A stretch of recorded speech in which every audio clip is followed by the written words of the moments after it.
The H of isolation. There is a particular kind of pain that has no visible wound, that leaves no mark on the body yet carves deep channels through the soul. It is the pain of being surrounded by people yet feeling utterly alone, of speaking words that seem to vanish into the void, of reaching out and finding no hand to grasp. This is loneliness, and it is perhaps the most pervasive suffering of our time, the silent epidemic that millions endure in isolation, believing themselves uniquely abandoned in a world of connection. Loneliness is not the same as being alone. One can be alone and feel complete, at peace, sufficient unto oneself, and one can be surrounded by others, immersed in crowds, in relationships, in constant communication, and still feel the terrible emptiness of loneliness.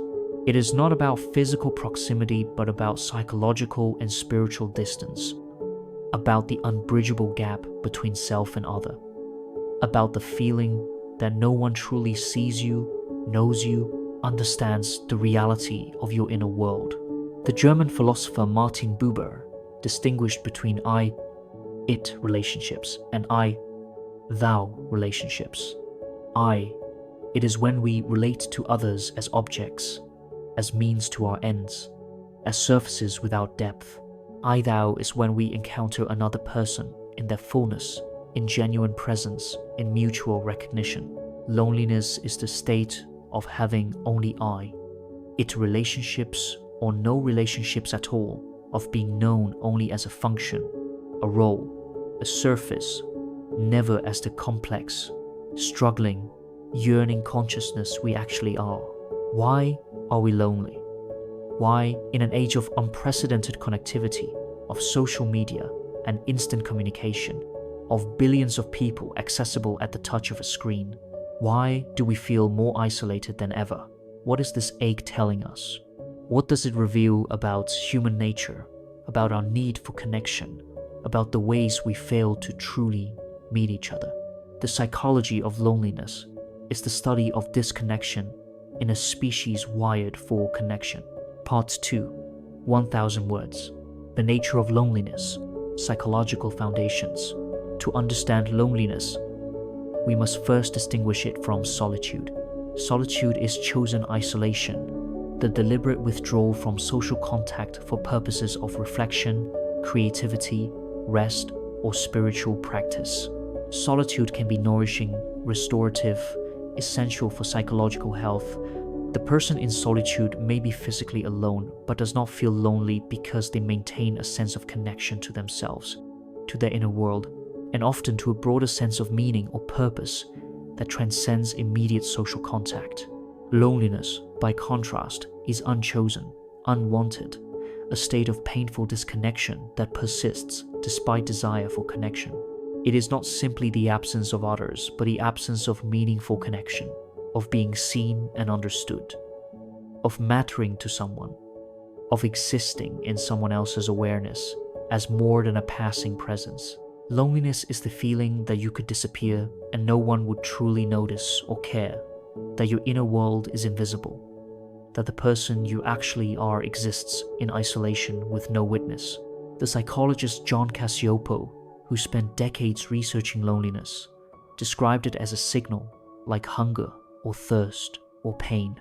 It is an alarm system that evolved to alert us when our social connections are inadequate, when we are at risk of being cut off from the group. In our evolutionary history, isolation meant death. Humans cannot survive alone. We need others for protection, for resources, for reproduction, for the transmission of knowledge and culture. Loneliness evolved as a motivational state designed to push us toward reconnection, to make isolation uncomfortable enough that we would seek out others. But like hunger, loneliness can become chronic, can persist even when we are surrounded by food or by people. Chronic loneliness is not simply the acute signal of temporary isolation. It is a state where the alarm never stops, where no amount of social contact seems to satisfy the hunger for connection, where we have lost the ability to feel truly met by others, even when they are present. This chronic state often begins with a mismatch between our need for connection and what our environment provides. Perhaps we moved to a new city where we know no one. Perhaps we lost someone essential through death or separation. Perhaps we are in relationships that are present but hollow, where we are physically together but emotionally distant. The initial loneliness is a response to real circumstance, a signal that something needs to change. But then something insidious happens. Loneliness begins to change how we perceive social interactions. Research shows that lonely people develop what psychologists call a negativity bias in social cognition. They become hypervigilant to signs of rejection, more likely to interpret ambiguous social cues as negative, quicker to assume that others do not like them or do not want to be with them. This is not paranoia, it is an automatic protective mechanism. If you are isolated, if your social bonds are threatened, it makes evolutionary sense to be alert to further rejection, to notice signs that you are being excluded. But this hypervigilance creates a cruel paradox. The lonely person enters social situations already primed to see rejection. They interpret a neutral expression as disinterest, a moment of distraction as dismissal, a failure to be invited as deliberate exclusion. These interpretations make them anxious, defensive, withdrawn. They may avoid eye contact, speak less, hold their body in ways that signal discomfort. Others sense this withdrawal and respond with their own distance, either because they feel rejected themselves or because they find the interaction uncomfortable. And so, loneliness perpetuates itself. The lonely person, expecting rejection, behaves in ways that make genuine connection difficult. Others, sensing the discomfort or the defensiveness, pull away. The lonely person's fears are confirmed. See, no one wants to be with me. No one cares. I am alone, and the cycle deepens. This is what makes loneliness so difficult to escape. It is not simply a matter of being around people. The lonely person can be at a party, in a relationship, part of a community, and still feel utterly isolated because the psychological barriers they have constructed, the defenses against further rejection, prevent genuine encounter. They are present, but not truly there, speaking, but not truly communicating, surrounded, but not truly connected. Loneliness also involves a specific kind of shame. To be lonely is to feel that there is something wrong with you, that you have failed at the most basic human task of forming connections, that your isolation is evidence of your deficiency. We live in a culture that celebrates connection, that constantly displays images of friendship and love and community. To be lonely in such a culture is to feel doubly isolated, alone and ashamed of being alone, cut off and ashamed of being cut off. This shame makes loneliness something we hide. We perform connection even when we do not feel it. We smile and say we are fine. We post on social media, creating the appearance of a full social life while feeling empty inside. We go through the motions of relationship while experiencing profound disconnection. And this performance makes the loneliness worse because now we are not only disconnected from others, but disconnected from our own truth, hiding our actual experience, unable to reach out for help, because to do so would be to admit the shameful fact of our isolation. The philosopher Hannah Arendt wrote about loneliness as a specifically modern phenomenon, linked to the breakdown of traditional communities, the mobility of modern life, the anonymity of urban existence, the replacement of deep relationships with shallow transactions. In traditional societies, she argued, people were embedded in networks of connection that were not chosen but given. Family, village, religious community, these networks could be suffocating, but they provided belonging.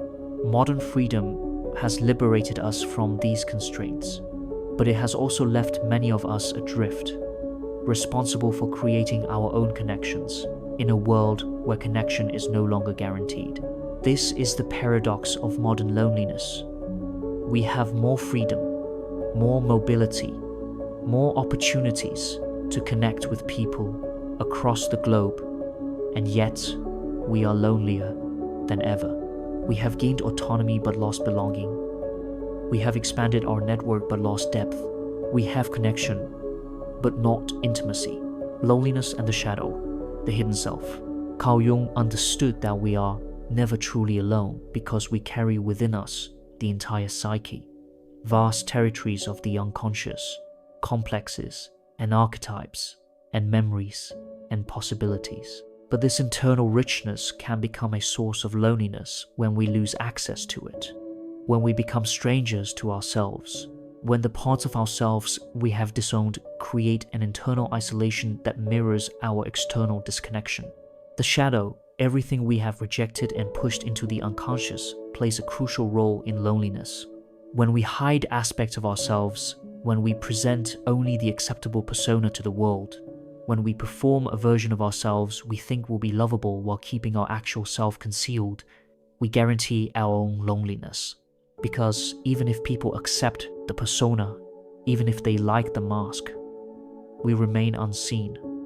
The self that is seen is not the real self, and so we are alone even in company, isolated even in relationship. This is perhaps the deepest loneliness, to be surrounded by people who love the person you are pretending to be, while the person you actually are remains unknown, unwelcomed, trapped in isolation. We create this loneliness ourselves through the very defenses meant to protect us from rejection. We hide to stay safe, and in hiding we become unreachable. We perform to be accepted, and in performing, we ensure that what is accepted is not really us. Jung wrote that the most terrifying thing is to accept oneself completely. But this terror is also the terror of loneliness. To be completely ourselves with another person, to drop all defenses, to show our weakness and our darkness and our need, this is to risk total rejection. If they see me as I actually am and turn away, then I am truly unlovable. The persona protects against this ultimate rejection, but the cost is a loneliness that never ends, because no matter how close people come to the persona, they never reach the actual self. Consider the person who has internalized the belief that their sadness is unacceptable, that they must always be positive, always be strong. They push their sadness into the shadow, and then, when they are sad, when they most need connection, they cannot reach out because to do so would require revealing what they have learned to hide. They smile and say everything is fine while inside they are breaking, and they are alone with their pain. Not because no one would help, but because they cannot show the part of themselves that needs help. This dynamic extends to all disowned parts of the self. The person who has pushed their anger into the shadow cannot express anger, cannot set boundaries, cannot say no. They become what others need them to be, and in the process lose themselves. The person who has pushed their vulnerability into the shadow cannot ask for help, cannot admit need, cannot allow themselves to depend on anyone. They remain strong and alone, unable to receive the care they desperately need. The shadow also contains our deepest longings, the desires we are ashamed to acknowledge. We want to be seen, to be known, to matter, to be special to someone, to be chosen, to be loved in a way that reaches our depths. But these ones feel dangerous, feel like weakness, feel like need that could be used against us. And so we hide them, even from ourselves. We pretend to be self-sufficient while underneath we ache for connection. We act as if we do not need anyone, while our buried self is crying out for recognition. This creates what Jung called the inner split, a division within the psyche between what we show and what we hide, between the acceptable and the rejected, between the persona and the shadow. And this inner split is mirrored in our relationships.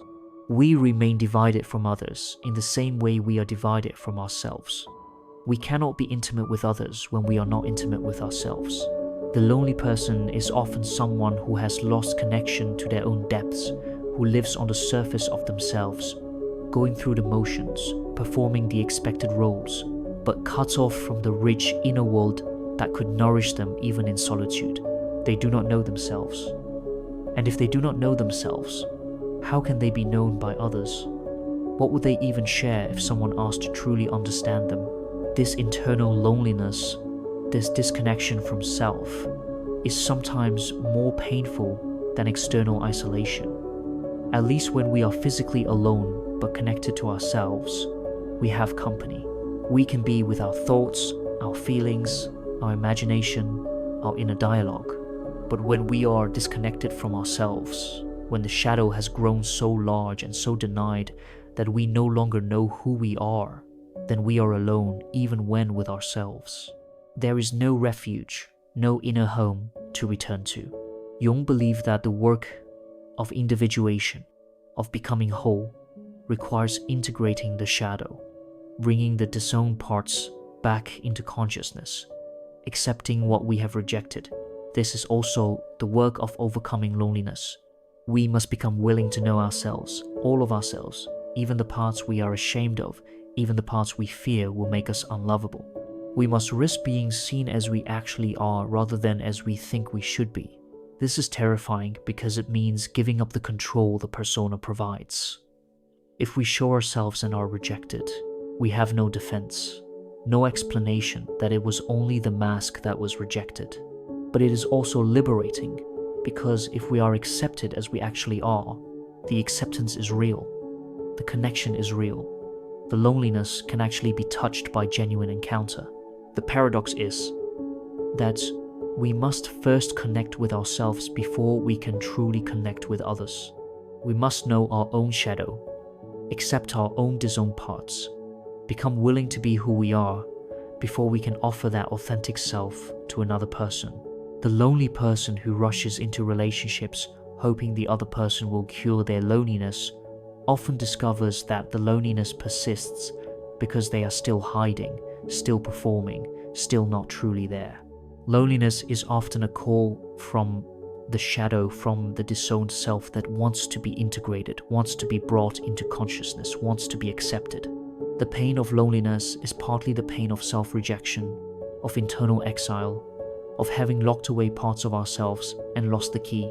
And the path out of loneliness sometimes requires not finding others, but finding ourselves, not seeking external connection, but establishing internal wholeness.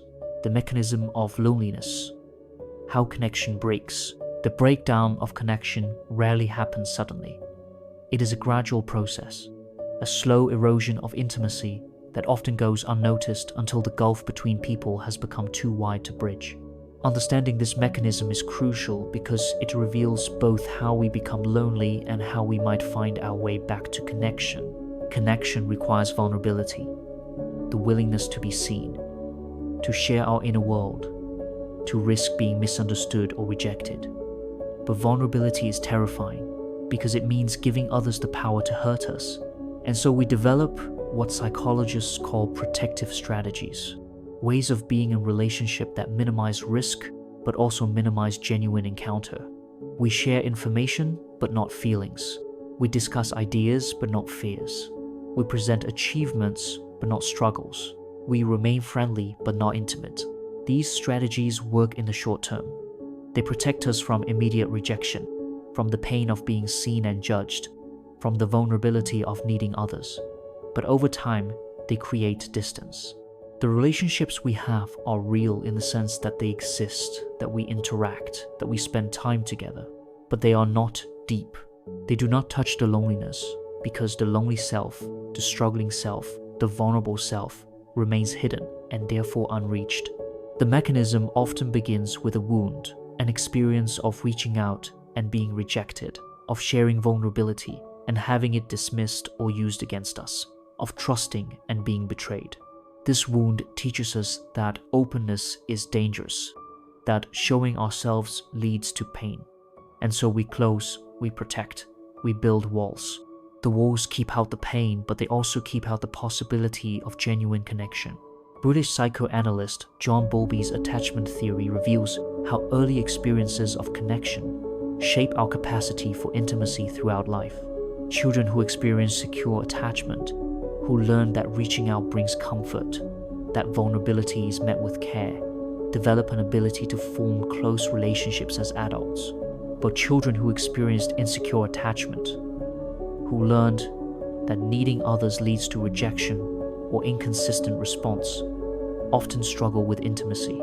They may become anxiously attached, constantly seeking reassurance but never feeling secure. Or they may become avoidantly attached, maintaining distance to protect against the pain of unmet needs. These attachment patterns are not destiny, but they are powerful. The avoidantly attached person may desperately want connection, while simultaneously sabotaging every relationship that gets too close. The anxiously attached person may cling to relationships that are inadequate, unable to leave even when their needs are chronically unmet, terrified of being alone. Both patterns create loneliness, one through distance, the other through connection without true intimacy. The mechanism of loneliness also involves what psychologists call a self-fulfilling prophecy. The lonely person believes that others will reject them, that they are not wanted, that connection is not available to them. This belief shapes their behavior. They approach social situations with anxiety and defensiveness. They interpret neutral cues negatively. They withdraw before they can be rejected, and others, sensing this withdrawal, respond with their own distance. The belief that connection is impossible creates the very isolation it predicts. Neuroscience has revealed that loneliness activates threat detection systems in the brain. The lonely person's amygdala becomes hyperactive, constantly scanning for social threats. This makes evolutionary sense. If you are isolated, if your social bonds are weak, you need to be alert to further rejection, to signs that you are being excluded. But this hypervigilance makes genuine connection difficult. The lonely person is so focused on potential rejection that they cannot be present to actual offers of connection. They are defended when they need to be open, suspicious when they need to be trusting. Technology has introduced new mechanisms of disconnection. Social media promises connection, but often delivers comparison and performance. We present curated versions of our lives while viewing others' curated lives, creating the illusion that everyone else is thriving while we alone struggle. We accumulate hundreds of online connections while lacking even one person we can call at 3 in the morning when we are falling apart. We communicate constantly through text and emoji, while losing the ability to sit with another person in vulnerable silence. The speed of modern communication also changes the nature of connection. Genuine intimacy requires time, requires the slow revealing of self that happens through repeated encounters, through being with someone through different moods and circumstances, through the accumulation of shared experience. But we expect instant connection, expect to know someone fully after a few conversations, expect relationships to provide immediate intimacy without the slow building of trust. When relationships fail to provide this instant depth, we move on, looking for the next person, the next possibility, never staying long enough for real intimacy to develop. We become what sociologist Sigmund Bauman called liquid moderns, flowing from one connection to another, never solidifying into deep relationship, treating people as temporary, as replaceable, as sources of immediate gratification, rather than as beings with whom we build something enduring. The mechanism of loneliness also involves a loss of skill. Connection is not automatic. It requires the ability to listen, to be present, to tolerate discomfort, to navigate conflict, to express needs, to receive care, to offer support.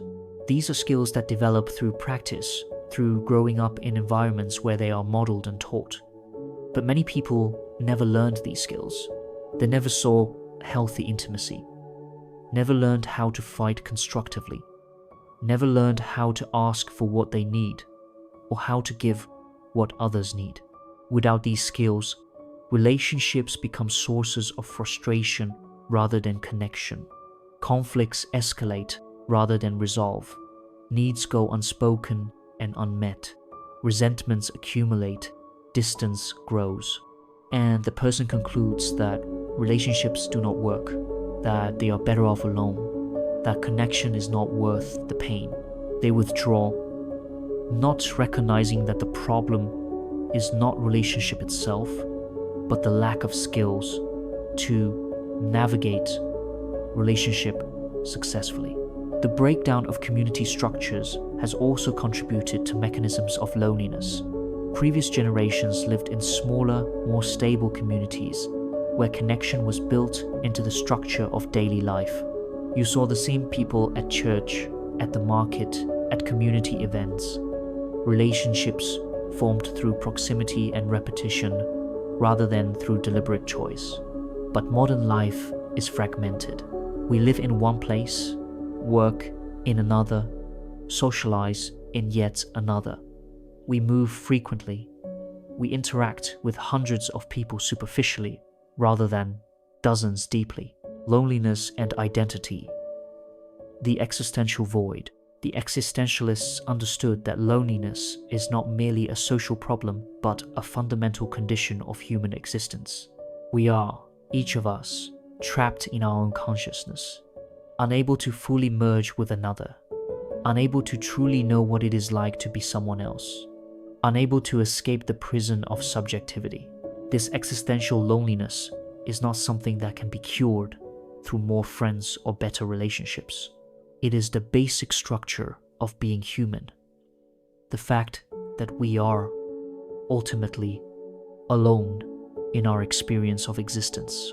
Søren Kierkegaard wrote about the individual standing alone before God, making choices in anxiety and trembling, unable to rely on others or on social norms to tell them what to do.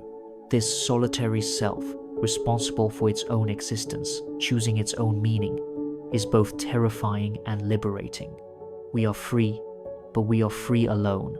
We can become who we choose to be, but we make that choice in isolation, unable to transfer the burden of that choice to anyone else. Jean-Paul Sartre took this further, arguing that hell is other people, not because others are cruel, but because their gaze objectifies us, turns us into things rather than free subjects. When another person looks at us, judges us, defines us, we become an object in their world, rather than the subject of our own. And yet, paradoxically, we need this objectification. We need others to see us, to confirm our existence, to reflect back to us who we are. Without the mirror of others, we lose our sense of self. This creates an existential dilemma. We need others to know ourselves, but in needing them, we lose our freedom. We become dependent on their recognition, anxious about their judgment, and even when they see us, they see only the surface, only what we can show, never the interior reality of our consciousness. No matter how close we get to another person, they remain outside our experience, and we remain outside theirs. There is always an unbridgeable gap. Martin Heidegger distinguished between authentic and inauthentic existence. Inauthentic existence is when we lose ourselves in the they, in the anonymous mass, conforming to social expectations, living according to what one does, rather than choosing our own path. This inauthenticity can look like connection. We are part of the crowd, doing what everyone does, fitting in. But it is actually a form of profound loneliness, because the self that conforms is not the authentic self. We have abandoned ourselves to avoid the anxiety of standing alone. Become. This authenticity is lonely in a different way. We stand apart from the crowd, make choices that others may not understand, live according to our own truth rather than according to social convention. But this loneliness is chosen, is part of the project of becoming who we are rather than what others expect. The problem is that many people experience the loneliness of inauthenticity, conforming to others while still feeling isolated, and also fear the loneliness of authenticity, the risk of standing apart. They are lonely in the crowd and terrified of being lonely outside it. They have neither the comfort of genuine belonging nor the integrity of chosen solitude. They are trapped in a middle state, not fully themselves and not fully connected to others. Albert Camus wrote about the absurd, the confrontation between human need for meaning and the universe's indifference to that need. But loneliness introduces another dimension of the absurd. We are social creatures who need connection, yet we are ultimately alone. We seek to be known, yet we can never be fully known. We reach out across the void between consciousnesses, and sometimes we touch, briefly, imperfectly, but we can never truly merge. We remain separate. Always. This recognition can lead to what existentialists call existential loneliness, a loneliness that is not about lacking friends or being socially isolated, but about the fundamental structure of existence. You can be in a loving relationship and still feel this loneliness, still sense that no matter how close you are still two separate beings, still unable to fully share your inner world, still alone in the deepest sense. Some people flee from this recognition into relationships, into constant activity, into anything that distracts from the awareness of fundamental solitude. They cannot bear to be alone, because being alone forces them to confront the existential void, the absence of inherent meaning, the freedom and responsibility of existence. They need others not for genuine connection, but for distraction, for proof that they exist, for escape from themselves. But this flight creates its own loneliness. The person who cannot be alone becomes dependent on others in ways that prevent genuine intimacy. They need others too desperately, cling too tightly, cannot give the other person space to be themselves. They demand that the other person fill the void, provide meaning, cure the existential anxiety. And no person can do this. The demand is too great, the need too total. The relationship collapses under the weight of expectations it was never meant to bear. Paradoxically, the capacity to be alone, to tolerate solitude without being overwhelmed by existential anxiety, is essential for genuine connection. The person who is comfortable with themselves, who has faced the existential void and found ways to create meaning despite it, who has accepted their fundamental aloneness, this person can connect with others from a place of wholeness rather than desperate need. They can give freely rather than taking desperately. They can allow the other person to be separate rather than demanding fusion. The psychiatrist Irvin Yalom wrote about existential isolation as one of the fundamental concerns of human existence, along with death, freedom, and meaninglessness. We are isolated, not just from others, but from ourselves and from the world. There is a gap between our inner experience and external reality, between who we are and who we appear to be, between our authentic self and our social self. This gap creates a loneliness that cannot be eliminated, only faced and integrated. The existential answer to loneliness is not to eliminate it, but to transform our relationship to it.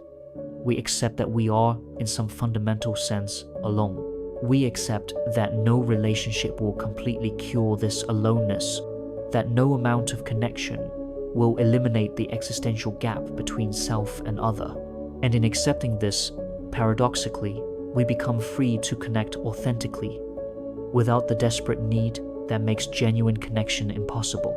We can love others not to fill our void, but as a choice, as an affirmation, as a way of creating meaning despite absurdity. We can be with others not to escape ourselves, but to share ourselves. We can seek connection not from desperation, but from abundance. Part 6. 1000 words. The neuroscience of loneliness. Modern neuroscience has begun to map the neuroarchitecture of loneliness, and what we discover is both illuminating and disturbing. Loneliness is not simply a subjective feeling, not simply an emotional state that exists only in consciousness. It is a measurable biological condition with profound effects on the brain and body, effects so significant that chronic loneliness is now recognized as a major health risk, comparable to smoking or obesity in its impact on mortality. Brain imaging studies reveal that loneliness activates the same neural regions as physical pain. When lonely people view images suggesting social rejection or think about their isolation, the dorsal anterior cingulate cortex and the anterior insula light up with activity. These are the exact regions that activate when someone experiences physical injury. The brain processes social pain and physical pain through overlapping circuits. When we say loneliness hurts, we are describing a neurological reality, not using metaphor. But loneliness does more than cause pain. It fundamentally alters how the brain processes social information. Research by John Cacioppo and colleagues revealed that lonely people show heightened activity in the visual cortex when viewing negative social scenes, images of conflict or rejection. Their brains are hypervigilant to social threat, automatically attending more strongly to potential danger in social situations. At the same time, they show reduced activity in the ventral striatum, part of the reward system, when viewing positive social images. Their brains find social connection less rewarding and social threat more salient. This creates a devastating neurological trap. The lonely brain becomes wired to expect rejection and to find less pleasure in connection. Social situations that might provide relief from loneliness are experienced as threatening rather than rewarding. The person approaches others already primed to see danger, already expecting to be hurt, already finding the interaction less satisfying than it might be. And these expectations, encoded in neural activity, shape behavior in ways that make genuine connection less likely. The prefrontal cortex, responsible for executive function and self-regulation, shows altered patterns in chronically lonely individuals.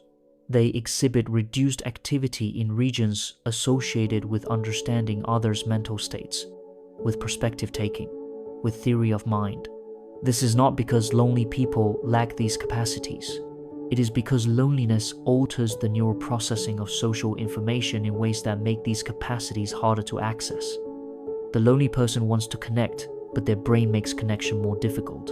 Neuroscience has also revealed that loneliness affects the default mode network, the neural system active when we are at rest, when we are not engaged in specific tasks, when our minds wander. The default mode network is crucial for self-referential thinking, for imagination, for planning, for thinking about others. In lonely people, this network shows altered connectivity patterns, particularly between regions involved in thinking about self and regions involved in thinking about others. This altered connectivity may explain why lonely people often get trapped in rumination, in repetitive negative thinking about themselves and their social situation. The neural circuits that might allow them to imagine different possibilities, to think about others in generative ways, to plan new approaches to connection, these circuits are functioning differently. The brain is stuck in loops of negative self-focus, unable to generate the flexibility needed to break free from isolation. The stress response systems are chronically activated in loneliness. The hypothalamic pituitary adrenal axis, which regulates cortisol and other stress hormones, shows dysregulation. Cortisol levels remain elevated, creating a state of chronic physiological stress. This is not simply uncomfortable, it is damaging. Chronic stress weakens the immune system, increases inflammation, contributes to cardiovascular disease, accelerates cellular aging, and impairs cognitive function. Studies have shown that lonely people have higher rates of infection, slower wound healing, increased risk of heart disease and stroke, higher blood pressure, and elevated markers of systemic inflammation. Loneliness literally gets under the skin, changing gene expression in ways that promote inflammation and suppress antiviral responses. The lonely person's body is in a constant state of threat response, as if preparing for injury or infection. Because evolutionarily, social isolation meant increased vulnerability to physical danger. The neurotransmitter systems involved in social bonding also show alterations in loneliness. Oxytocin, often called a bonding hormone, is released during positive social interactions, during touch, during experiences of trust and connection. It promotes approach behaviors, reduces anxiety, facilitates the formation of social bonds. But in chronically lonely people, the oxytocin system appears to function differently. Some research suggests reduced sensitivity to oxytocin's effects, as if the receptors have downregulated in response to chronic lack of bonding experiences. Dopamine, crucial for motivation and reward, also shows dysregulation. The anticipation of social connection normally activates dopamine circuits, creating motivation to seek out others. But in loneliness, these circuits become less responsive to social rewards.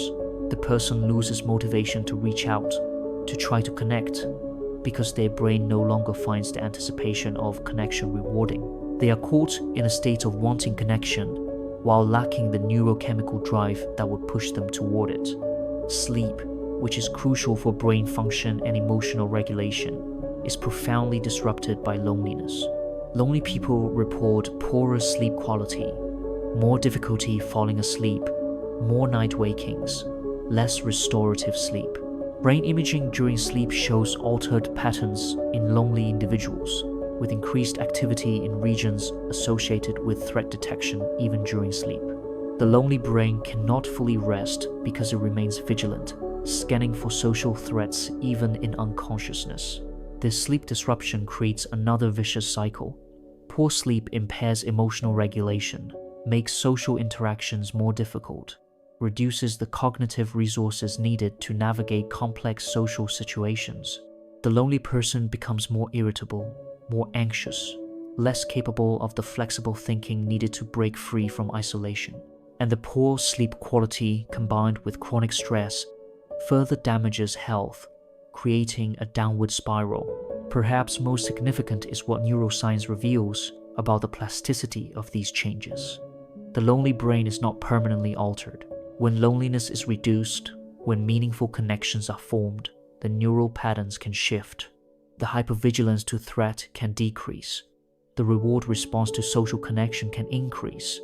The stress response systems can recalibrate. The brain retains the capacity to change, to rewire itself in response to new experiences of connection. But this plasticity requires sustained change, requires consistent experiences of safe, positive, social interaction over time. A single conversation, a single friendship will not immediately reverse years of lonely brain patterns. The rewiring is gradual, requires repetition, requires the brain to learn new patterns through lived experience rather than through conscious decision. Beyond loneliness, connection and belonging. If loneliness is so deeply wired into our neurobiology, if it serves evolutionary functions, if it alters how we perceive and respond to social situations, then what hope exists for liberation from it?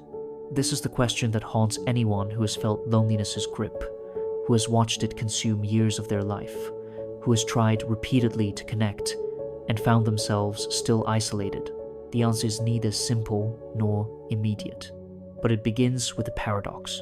We must learn to be alone before we can truly be with others. The capacity to tolerate solitude, to be with ourselves without being overwhelmed by anxiety or emptiness, is foundational to overcoming loneliness. This may seem counterintuitive. How does being alone cure loneliness? But the person who cannot be alone, who needs constant external stimulation or validation, who feels panic when left with their own thoughts, this person cannot truly connect with others. They need others too desperately. They relate from deficit rather than from fullness. They seek to take rather than to share. Learning to be alone means developing an internal life rich enough to sustain us, means cultivating interests and practices that engage us, means becoming friends with ourselves rather than enemies or strangers.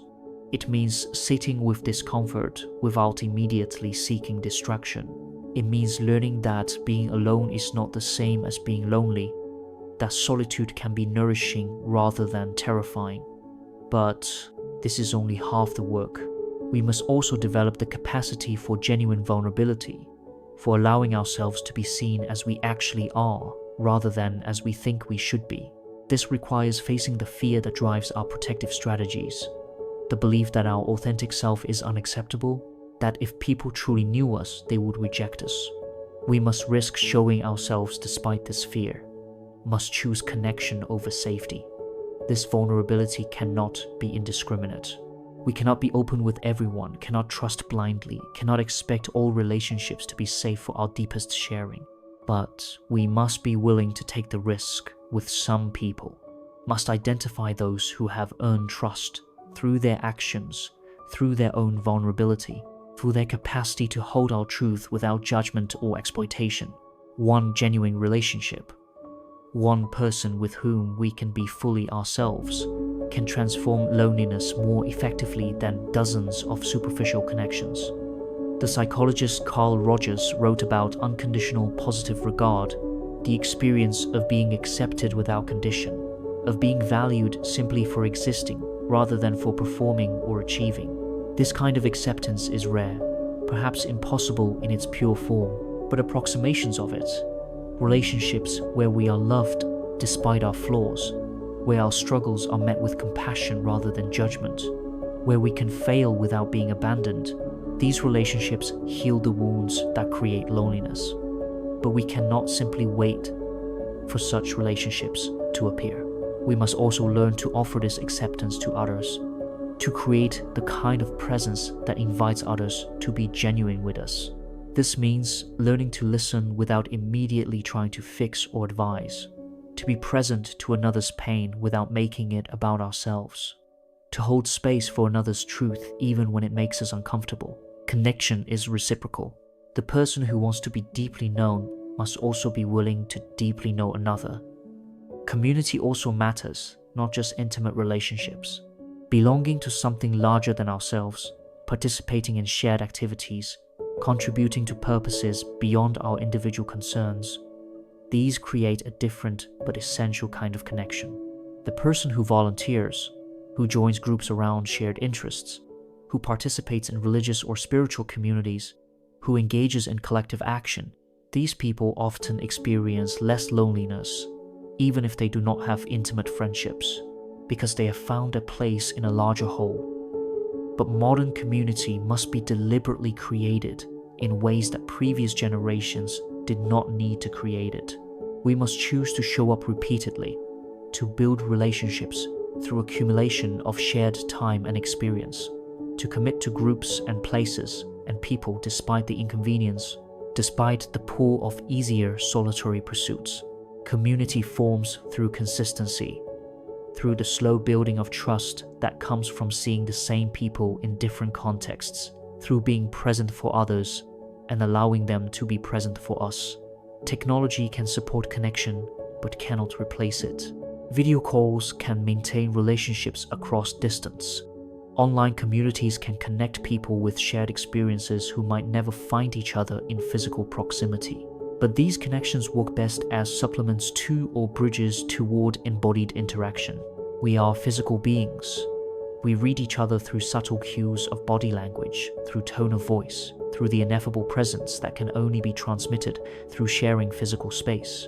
Screens can carry information, but they cannot carry the full depth of human encounter.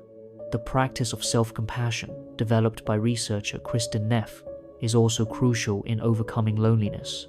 Loneliness often involves harsh self-judgment, the belief that our isolation is proof of our deficiency, that we are lonely because we are fundamentally unworthy.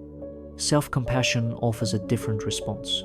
It recognizes that loneliness is part of shared human experience, that everyone struggles with connection at times, that our suffering does not make us uniquely flawed but connects us to the common human condition. When we can hold our loneliness with compassion rather than shame, when we can say to ourselves, this is hard, this is painful, I am struggling, but I am not broken, something shifts. The loneliness remains, but its meaning changes.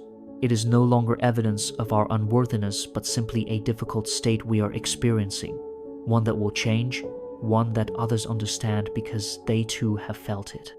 There is also the practice of what therapists call opposite action, deliberately doing the opposite of what loneliness tells us to do. Loneliness says, withdraw, isolate, protect yourself. Opposite action means reaching out despite fear, accepting invitations despite anxiety, initiating contact despite the belief that we are imposing. This does not mean forcing ourselves into situations that feel genuinely unsafe. It means recognizing when the discomfort is fear-based rather than danger-based, when the impulse to withdraw is protective habit rather than accurate assessment of threat. Small acts of connection accumulate. The cashier we smile at and briefly chat with, the neighbor we greet by name, the colleague we ask about their weekend, the stranger we compliment.